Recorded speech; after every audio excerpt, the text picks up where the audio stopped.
Class 12th के सारे बच्चों को मेरा नमस्कार। मैं हूँ स्मिता शर्मा और आज हम भारत, लोग और अर्थव्यवस्था के सारे मैप्स फिल कर लेंगे। आज हम स्पेशली भारत के खनिज पढ़ेंगे, भारत की नदियाँ और नदी बेसिन के बारे में जानेंगे। ठीक है, तो चलिए अब हम अपनी क्लास शुरू करते हैं। कल हमने आपसे एक क्वेश्चन पूछा था कि भारत में सर्वाधिक जनसंख्या घनत्व वाले राज्यों के नाम बताइए।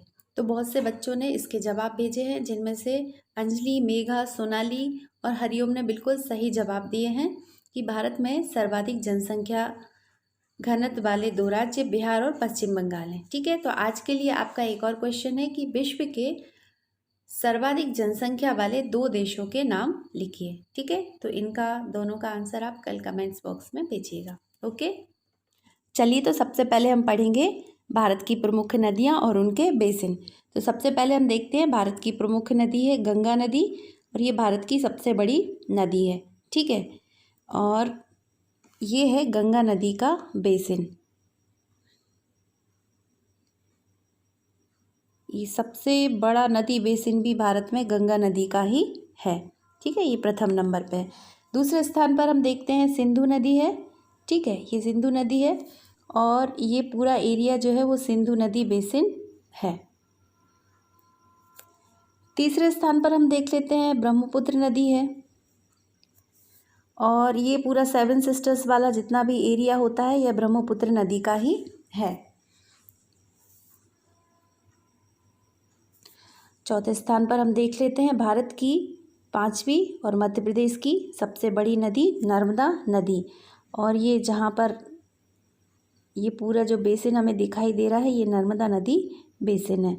ठीक है, अब हम देखते हैं 5वें नंबर पर नर्मदा नदी के नीचे साउथ में ही नदी है ताप्ती नदी और ये है ताप्ती नदी का नदी बेसिन। ठीक है, अब हम नेक्स्ट देखेंगे दक्षिण भारत की सबसे बड़ी नदी गोदावरी नदी। ठीक है, और ये है गोदावरी नदी बेसिन जो कि दक्षिण भारत में सर्वाधिक दिखाई दे रहा है। और इसके बाद हम पढ़ेंगे कृष्णा नदी और ये है कृष्णा नदी बेसिन। और इसके बाद है कावेरी नदी। ठीक है, और ये रहा कावेरी नदी बेसिन। और मुझे लगता है कि अगर यहाँ से कोई क्वेश्चन आएगा मैप फिल इन करने के लिए तो इन 8 नदियों और इन 8 नदियों के बेसिन में से ही आएगा, इनसे बाहर से तो नहीं आना चाहिए। ठीक है, चलिए तो सबसे पहले हम पढ़ेंगे धात्विक खनिज में लौह धातु। लौह अयस्क क्षेत्र देखेंगे। सबसे पहले हम लौह अयस्क क्षेत्र में हम देखते हैं कि ये जो क्षेत्र है छोटा नागपुर वाला क्षेत्र ये पूरा लौह अयस्क क्षेत्र है। दूसरा लौह अयस्क क्षेत्र जो है वो छत्तीसगढ़, महाराष्ट्र और थोड़ा सा तेलंगाना के भाग को मिलाकर बना है। 3 राज्य इसमें आते हैं। ठीक है, अगला है ये हम देख लेते हैं कर्नाटक वाला एरिया इसमें आ रहा है। ये तीसरा प्रमुख लौह अयस्क क्षेत्र है। ठीक है, और एक जो है वो गोवा और महाराष्ट्र में भी है लौह अयस्क क्षेत्र। तो ये 4 लौह अयस्क क्षेत्र भारत में मुख्य रूप से हैं, तो आप ध्यान से इन्हें लर्न कर लीजिएगा। चलिए अब हम देखेंगे लौह अयस्क की खानें। लौह अयस्क की खानों को ऐसे ट्राइंगल से हमने यहाँ पर मैप में दर्शाया है। तो हम सबसे पहले देख लेते हैं मयूरभंज जो कि उड़ीसा में है। ठीक है, उसके बाद हम देखेंगे गुआ और केंदुझर। ठीक है, गुआ जो है वो झारखंड में, केंदुझर भी उड़ीसा में है। सुंदर तरह से उड़ीसा जो है वो एक अच्छा लौह अयस्क की खानों वाला क्षेत्र है। इसके बाद हम देखते हैं छत्तीसगढ़ में बैलाडीला की खान है और महाराष्ट्र में चंद्रपुर और छत्तीसगढ़ में ही एक दुर्ग की खदान भी है। ठीक, और उसके बाद हम देखेंगे कर्नाटक और आंध्र प्रदेश की बॉर्डर पे बल्लारी खान है और तुमकुरू खान भी है, ये कर्नाटक में है। साथ में चिकमंगलूर भी एक खदान है जो कि कर्नाटक में है। फिर है कुंद्रेमुख नाम की खदान जो भी कर्नाटक में है। इस तरह से लौह अयस्क की खदानों के भी 3 प्रमुख क्षेत्र हैं जो आपको याद रखना है। ठीक है, ये हो गया तीसरा प्रमुख क्षेत्र। चलिए अब हम देखेंगे लौह अयस्क निर्यातक पत्तन। तो लौह अयस्क निर्यातक पत्तन हमें यहाँ पे 4 दिखाई दे रहे हैं। पहला है पारादीप, दूसरा है विशाखापट्टनम, तीसरा है मंगलुरु और चौथा है मारमा गोवा। इस तरह से ये 4 आपको लर्न करना है। ठीक, अब हम देखेंगे मैग्नीज उत्पादक क्षेत्र। मैग्नीज उत्पादक क्षेत्र वहीं पर होते हैं जहाँ जनरली लौह अयस्क की खानें होती हैं। तो हम सबसे पहले देखते हैं केंदुझर, यहाँ पे मैग्नीज का उत्पादन होता है। दूसरा है सुंदरगढ़ जो कि उड़ीसा में है। दोनों ही खदानें केंदुझर और सुंदरगढ़ की। ठीक है, आगे हम देखेंगे मध्य प्रदेश में बालाघाट में मैग्नीज का उत्पादन होता है। महाराष्ट्र में नागपुर और भंडारा में मैग्नीज का उत्पादन होता है। ठीक है, और यहाँ पर शिवमोगा नाम की जगह है कर्नाटक में जहाँ की मैग्नीज का उत्पादन होता है। इस तरह से भारत में ये 3 प्रमुख क्षेत्र हैं जहाँ पर मैग्नीज का उत्पादन होता है। ठीक है, तो आप लोग याद रखिएगा। चलिए अब हम पढ़ेंगे अलोह धातुओं के बारे में। सबसे पहले हम पढ़ेंगे तांबा।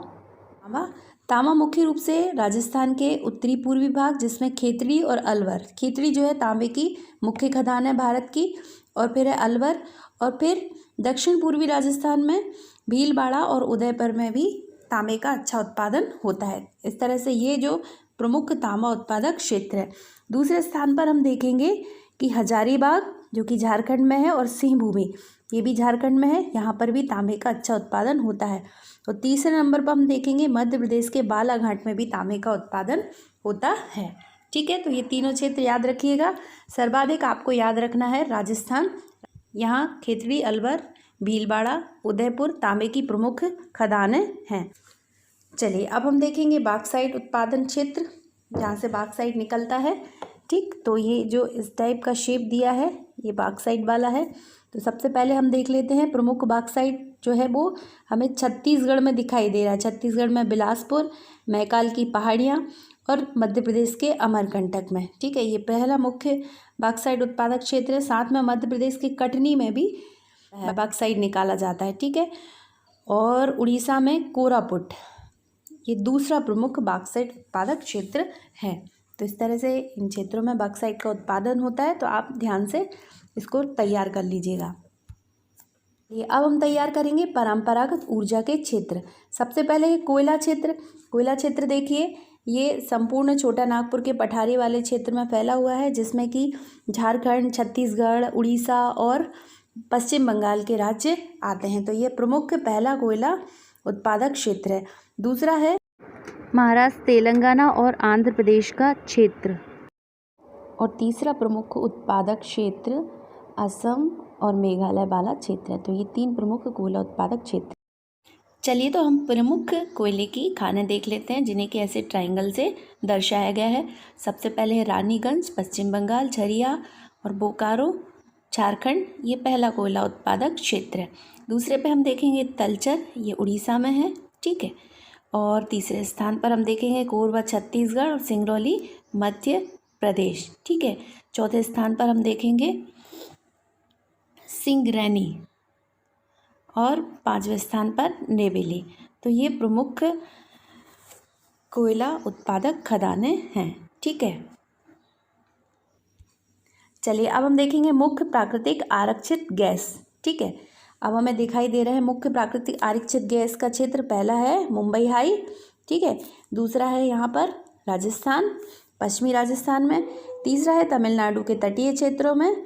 अब हम आगे पढ़ेंगे HBJ प्राकृतिक गैस पाइपलाइन। ठीक, HBJ गैस पाइपलाइन जो है हजीरा गुजरात से शुरू होती है और गुजरात से ये आगे बढ़ के मध्य प्रदेश, ये विजयपुर है। ठीक है, और उसके बाद जगदीशपुर के बाद ये दिल्ली गुड़गांव तक पहुंच जाती है। ठीक है, तो ये भारत की प्रमुख प्राकृतिक गैस पाइपलाइन है। चलिए तो अब हम भारत के प्रमुख तेल शोधन कारखाने देखेंगे। सबसे पहले हमें मध्य प्रदेश का बीना ही याद रखना है कि बीना में बीना रिफाइनरी करके तेल शोधनशाला है। दूसरा है मथुरा उत्तर प्रदेश। ठीक है, ये भी याद रखना है। तीसरा है बरौनी। ठीक, और चौथा है पानीपत हरियाणा, और उसके बाद है बठिंडा पंजाब। ठीक, मुंबई में 2 दिखाई दे रही हैं, और यहाँ पर गुजरात में भी जामनगर करके है, और चेन्नई, नागापट्टिनम और मंगलुरु, कोच्चि, यहाँ पर सभी जगह तेल शोधनशाला हैं। डिगबोई में भी है, ठीक है। तो इन सब क्षेत्रों को हमें ध्यान से याद करना है। आप खास तौर से बीना अच्छे से याद रखिएगा, क्योंकि बीना जो है वो मध्य प्रदेश में ही है और मध्य प्रदेश की तेल शोधन कारखाना है, ठीक है। तो चलिए आज के लिए इतना ही काफ़ी है और आशा करते हैं कि आपको सब समझ में आया होगा। तो थैंक यू प्यारे बच्चों। जय हिंद, जय भारत।